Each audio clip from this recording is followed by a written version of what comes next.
ne se passe toujours rien, les gars. Dans le MMA, vous qui espériez cliquer et vous dire ça y est, on a Jon Jones Aspinall, on a Ilia Topuria contre Islam Makhachev. Malheureusement, non. Ouh. Mais c'est même mieux que ça. C'est non seulement il ne se passe rien, mais maintenant on a la certitude qu'il va rien se passer pendant l'UFC 317. C'est génial, non? C'est terrible. Rusty, je te l'annonce, je suis un peu en PLS. Parce que tu vois, j'étais là, je commençais à me dire, bon, on va être sauvé. Fin juin, on va pouvoir se régaler, on aura Dricus contre Khamzat. Dricus est blessé, donc on a besoin d'une petite masterclass d'Hunter Campbell là pour nous sortir de notre torpeur. On va voir tout ça avec Ross, mais tout pue la merde comme jamais. C'est parti. Après, il y a aussi des bonnes nouvelles. Hein. On sait maintenant pourquoi est-ce que Tyron Woodley a appelé son single de rap I'll Beat Your Ass, parce que c'était à propos de Dana White. Donc tu vois, il y a aussi des nouvelles qui nous font plaisir et qui sont importantes dans le monde du MMA. Ah, il y a des nouvelles qui donnent le smile, comme dirait l'autre. C'est parti. Génial. Soit. Avec Winamax, ton premier dépôt est doublé jusqu'à 100 € en pari gratuit. Dépose 100 €, 100 € en pari gratuit, plus 10 € avec le code la sur 10, 210 € pour parier. Attention, les jeux d'argent sont interdits aux mineurs. Jouer n'est pas une alternative au travail et ne permet pas de s'enrichir, donc jouez de manière responsable. Alors oui, vous le savez tous, chaque année, là, il y a l'International Fight Week de la part de l'UFC. Et quand on est dans des années un peu moribondes, comme ce qui se passe en 2025, on attend ça, mais vraiment on attend ça comme le Messi. Malheureusement pour nous, ça devrait être un peu compliqué parce que là, donc on devait normalement croiser les doigts, Khamzat Chimaev, Dricus du Plessis, on allait la voir en main event de l'UFC 317. Khamzat peut désormais entrer sur le territoire américain. Je ne sais pas ce qui se passe en ce moment, je ne sais pas si Dana White a fait quelque chose d'impardonnable, exactement. Oui. Mais donc Dricus du Plessis est out, et donc pour une fois que Khamzat était en forme, pouvait entrer sur le territoire, bah non, ça ne va pas se faire, et donc là désormais on a Caio qui fait un gros pressing sur Khamzat, qui ne me déplaît pas.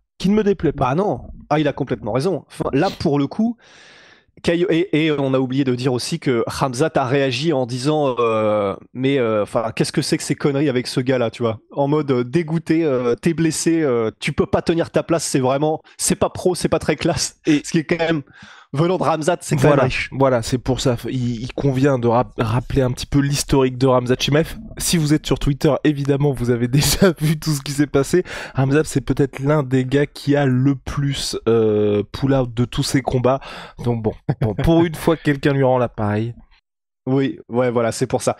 Et puis pour Caio Borralho, ouais, il a complètement raison. Franchement, Caio, ce qu'il fait avec les pressings sur Nassourdine, avec là le fait que dès qu'il a entendu la nouvelle, comme quoi parce qu'en fait, on n'avait même pas la certitude que c'était le main event qui était prévu, c'était supposé être le main event Khamzat du Plessis, mais dès qu'il a entendu que ce main event supposé tombait à l'eau, ça a été le premier à dire un titre intérimaire, je suis chaud, je prends la place, je suis chaud de combattre Khamzat. J'ai pas entendu d'autres middleweight le faire, donc franchement, Caio, il joue toutes ses cartes à fond, il a bien raison.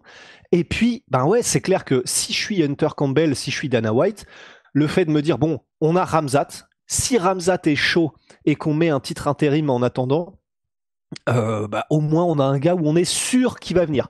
Il va pas faire chier sur les payes, il va pas faire chier sur quoi que ce soit. On a un gars en la personne de Caio qui y va, et ça, pour l'UFC et pour les fans, franchement, c'est vrai que c'est quand même bien. Franchement, ça régale. Et puis tout l'avant-combat sera particulièrement divertissant. Ouais. Seul point qui me dérange et pas des moindres, c'est sportivement, j'ai quand même ce sentiment que Caio se fera rouler dessus. Je sais pas si tu partages mon avis. Il y a aussi quelques petites images d'entraînement qui sont sorties entre les deux où c'est vrai que c'était un peu compliqué pour le Brésilien. Ben oui, et il n'y avait pas eu justement des histoires comme quoi ils s'étaient entraînés ensemble et que peut-être que je confonds, et que Caio lui-même avait dit ouais, c'est vrai que je m'étais un peu fait rouler dessus, mais c'était avant. Sûrement. À prendre avec des pincettes. De toute façon, on peut remplacer Caio par littéralement tous les mecs qui sont entraînés avec Khamzat. En vrai, oui. Voilà. Ouais. Mais c'est ça qui est bien, c'est qu'on prend pas trop de risques, effectivement. Parce que là, vraiment, c'est pas une blague. Tous les gens, soit auxquels on a pu parler, soit qui en ont parlé. Non, on parlait, c'était Sean Strickland. C'était Sean Strickland qui disait oui, je me suis fait éclater par Khamzat en sparring, mais sparring c'est sparring et le combat c'est le combat. Mais donc voilà, tout ça pour vous dire qu'effectivement, que ce soit des gens qui en aient témoigné ou des gens même desquels on a pu avoir des témoignages, c'est tout le monde se fait massacrer de toute façon par Khamzat, que ce soit à l'entraînement ou en combat. Mais malgré tout, c'est vrai que c'est un combat qui au moins ferait parler. c'est un combat où il y aurait un petit peu de drama en dehors de la cage, parce que je pense que si Caio Borralho n'hésite pas à s'en prendre à l'origine géographique, culturelle de Nassourdine, en parlant du Daghestan et en disant que les Dagestanais ont honte de toi, etc., je pense qu'il n'aura pas de problème à aller dans des endroits très très sombres où il y a très peu de lumière en faisant du trash talk avec Khamzat. Donc, bon, au moins l'UFC s'assurerait du spectacle. Je pense que ça pourrait presque même marcher en pay-per-view si jamais il arrive à... Parce que Khamzat étant déjà quelqu'un qui cartonne, si en plus tu rajoutes un bif où Khamzat... tu sais, il suffit que Khamzat dise « j'ai entendu ce qu'il a dit, je vais l'annihiler ». Enfin, tu vois, et puis c'est bon, c'est vendu. Donc non, c'est bien. Après, voilà, c'est clair que je suis d'accord avec toi. Sportivement, faudrait voir, parce que c'est pas forcément la spécialité, hein, a priori, de Caio Borralho, la lutte en MMA. Il est très bon au sol, il est très bon debout, il est bon en MMA à lier le tout, mais c'est vrai que c'est pas celui sur lequel j'aurais mis une pièce pour arrêter les gros double legs de Khamzat. Donc faut voir, mais en tout cas au moins ça aurait l'intérêt de nous faire vibrer avant le combat et puis d'avoir sauvé la carte, quoi. Eh oui, sachant que KO n'est pas non plus réputé pour pouvoir éteindre en un seul coup, donc c'est vrai que ça ajoute aussi un petit côté danger potentiel. Et pour ceux qui se posent la question pourquoi pas Nassourdine, c'est vrai que vous voyez bien ce que fait KO. Là il faut faire un gros pressing. C'est pas le style de Nassourdine, et Khamzat et Nassour étant assez proches, ils ont toujours dit qu'ils s'affronteraient pour le titre et dans une situation où on n'a pas le choix. Donc c'est vrai que là quand il faut aller au charbon en plus pour aller chercher le titre intérimaire, c'est pas forcément ce que Nassour ni Khamzat feraient, puisque les deux se soutiennent en dehors d'un potentiel combat dans le futur. Hein. C'est ça. Que Nassour le fera. Exactement ça, il le fera plus tôt, mais quand on voit un peu ce qui se passe sur les réseaux, j'ai tendance à me dire que l'UFC privilégierait la piste brésilienne plutôt que de se dire on fait Nassourdine, qui lui n'a pas forcément demandé à affronter Khamzat Chimaev pour toutes les raisons expliquées précédemment, Rust. Ouais, c'est ça, absolument. Donc, bon. Voilà. Et pour le reste, parce que comme si cela ne suffisait pas, donc on a Topuria et Charles, donc qui ne veulent s'affronter que si le titre est en jeu entre les deux hommes. On a ce que je peux comprendre de la part de Topuria, mais pas de Charles Oliveira. De Charles Oliveira. Il y en a marre. Pareil pour Yair Rodriguez qui a dit non, moi maintenant je combattrai que pour le titre, je combattrai pas Movsar Evloev. En même temps, Yair, je respecte le gars parce que ça fait quoi, 15 piges qu'il a à l'UFC, il n'a pas progressé d'une once en grappling et en JJB. Chaque fois c'est la même chose avec lui. Vous lui mettez Frankie Edgar, tu te dis bon ok, il était jeune et tout, allez, 15 ans après, on lui met le fantôme de Brian Ortega, c'est encore la même histoire. Là, le gars arrive à dépasser, rendez-vous compte, il bat Pitbull qui n'est pas classé à l'UFC, qui vient du Bellator. Et grâce à cette victoire, il dépasse Movsar Evloev, qui est certes invaincu à l'UFC, mais ce ne sont que des décisions, mais qui est quand même invaincu à l'UFC depuis un moment. Il le dépasse au classement, et donc évidemment, non, Movsar, non, vous le laissez tranquille où il est, il est classé derrière moi, il n'y a pas de problème. Mettez-moi le champion contre lequel il s'était aussi fait salement posséder, donc je vous invite à revoir le combat à Volkanovski contre Yair Rodriguez, bref. C'est chiant en vrai. Insupportable. C'est vraiment frustrant en tant que fan de voir, parce que là vraiment de la part de Yair Rodriguez, c'est très fort de café quand même. Je vois pas un monde où il peut sérieusement écrire ce tweet ou c'était dans une interview, le dire et se dire non, franchement, c'est légitime. Ce que je suis en train de dire là, j'ai toutes les raisons de le dire. C'est vraiment, comme tu l'as dit, il sort d'une victoire contre un mec qui n'était pas classé, qui arrive du Bellator, qui a été un peu que l'ombre de lui-même avant la fin du combat. Avant ça, donc c'était la défaite contre Bernard Ortega, si je me souviens bien. Donc, il y a pas un monde où il peut se dire je suis légitime pour dire non, c'est la ceinture ou rien. Ça n'a aucun sens. Et il le dit comme ça. Et quand Caio Borralho pousse pour un title shot contre Khamzat Chimaev, ça a du sens parce qu'il est sur je ne sais combien de victoires d'affilée, parce qu'il y a quelque chose qui se passe avec lui, il y a une petite hype, ça a du sens. Là, mais vraiment, c'est énervant, ce côté. Je sais, quel serait le mot en français, tu vois, delusional. Le côté. Oui, manque de lucidité. Ouais, manque de lucidité, mais volontairement, tu vois, il se berce d'illusions, c'est très frustrant. C'est là qu'on a... Vas-y, pardon. Je voulais juste dire, c'est là qu'on a besoin d'un retour un peu de Dana White comme il faisait avant, à remettre les mecs un peu sur terre. Parce que c'est ce qu'il faisait, et c'est ce qui m'inquiète un peu, c'est quand vous voyez ça, donc le côté que Dana White aussi justifie le Merab contre Sean O'Malley, parce que c'était le combat que tout le monde voulait voir, alors que littéralement non personne. Islam Makhachev qui veut affronter Justin Gaethje, et donc John Jones, pour l'instant on n'a pas de nouvelles, même si dans une énième vidéo... il est à ta gauche là. Dans une, Regardez. dans une énième vidéo, arrête ça, dans une énième vidéo, notre cher Thomas Spinal a dit, on m'a dit de ne pas en parler, mais il y a des bonnes nouvelles qui arrivent. J'y crois plus du tout. Moi non plus. Et je pense que ne serait-ce que parce que ça fait 2 fois qu'il le dit en l'espace de 2 semaines. Hein. Exact. C'est l'autre truc aussi où là, tu vois, je suis un peu dans cette situation où je me dis, Dana White ne peut plus mettre les coups de pression qu'il mettait avant. C'est que là, je pense qu'ils font tellement du bricolage de l'UFC que là où avant, ils étaient sûrs de dire, bon, en fait, hier, tranquillement, reste à ta place. Là, ils sont dans une situation où ils disent, bon, comme on n'a littéralement aucune option dans ces catégories, peut-être qu'on va devoir appeler Yair Rodriguez pour justement sauver la carte. Parce que typiquement, ils ont annoncé l'UFC Noche qui sera au Mexique. Bah, va falloir avoir un main event et un co-main qui tiennent un petit peu. Donc après, pour moi, du coup, Yair contre Diego avait du sens de fou. Mais en co-main event. Ouais, en co-main event. Après, c'est l'UFC Noche, c'est pas non plus un UFC numéroté. Hein. Si, c'est un UFC numéroté. Ah merde! Ah oui, eh oui. Ah! Ah! Voilà. Mais donc attends, explique-moi. Je suis sûr qu'il y a eu cette discussion avec Dana White et tout. On s'en bat les couilles, c'est pay-per-view. Bon, ok, comment on fait, les gars? Mais explique-moi un truc, monsieur Guillaume. Qu'est-ce qui va bien en fait en ce moment du coup là? Non, c'est terrible, c'est terrible. Vraiment là, c'est pour ça qu'on voulait faire un petit peu ce podcast en mode panique à bord.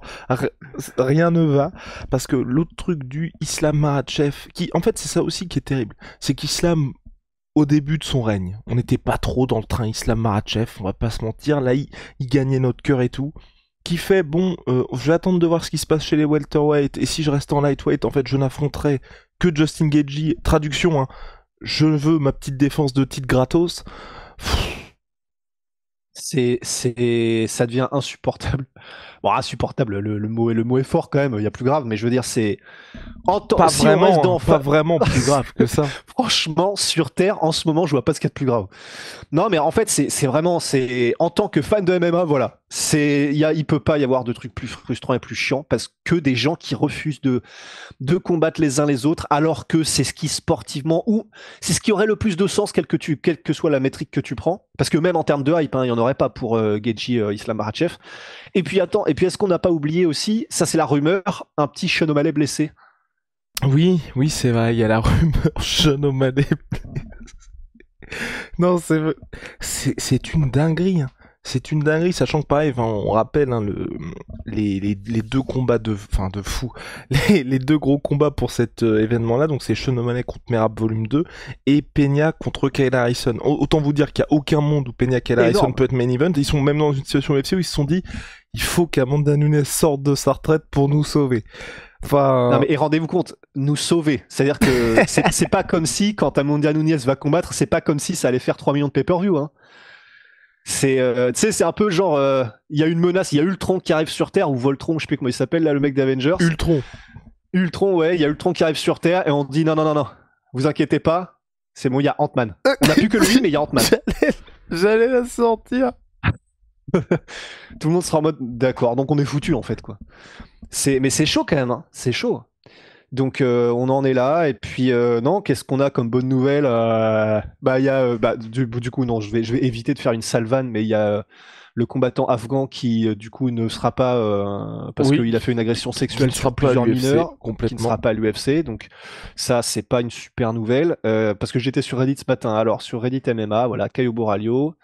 On a les finishes de Carlos Prates, évidemment. Ça c'est peut-être une bonne nouvelle. C'est dans ce marasme-là, mais on va dire qu'on est quand même dans le business, enfin dans ce qui se passe habituellement, avec le Carlos Prates Yan Gary, qui peut être une très bonne surprise en termes de combat, et celui qui s'en sort, de manière spectaculaire, ça peut être incroyable, parce que Yan Gary, vraiment, là qu'il est dit, j'ai adoré, je vais mettre Carlos Prates, et ensuite au mois de mai, je serai présent au Canada, et je vais prendre le vainqueur.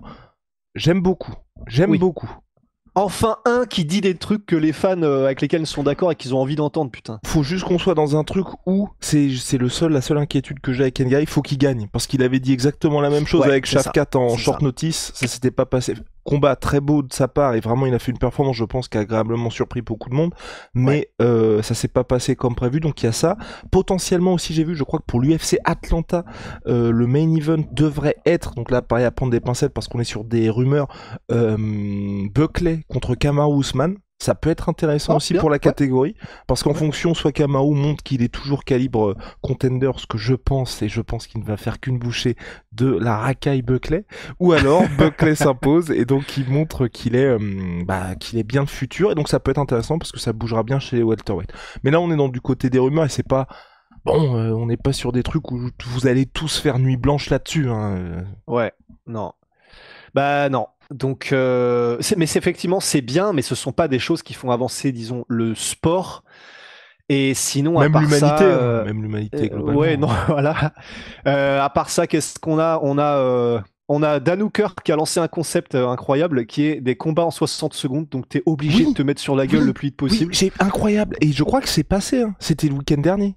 Ah ouais, c'est fait. Là, je suis en train de regarder les highlights. Parce qu'il cherchait, un mec qui est inconscient au sol là. Parce qu'il cherchait quelques mecs pour ça. Je trouve le concept incroyable. Vraiment, 60 secondes, t'es obligé de finir ton gars. Alors oui, mais alors c'est quand même bien. C'est 1 milliard de fois mieux que le power slap. C'est même mieux que BKFC, non? C'est pas pire que le power slap, mais disons que on est un peu au même niveau que BKFC dans le sens où, sauf que là du coup tu as en plus des gants de MMA, donc tu peux y aller à fond avec tes briques.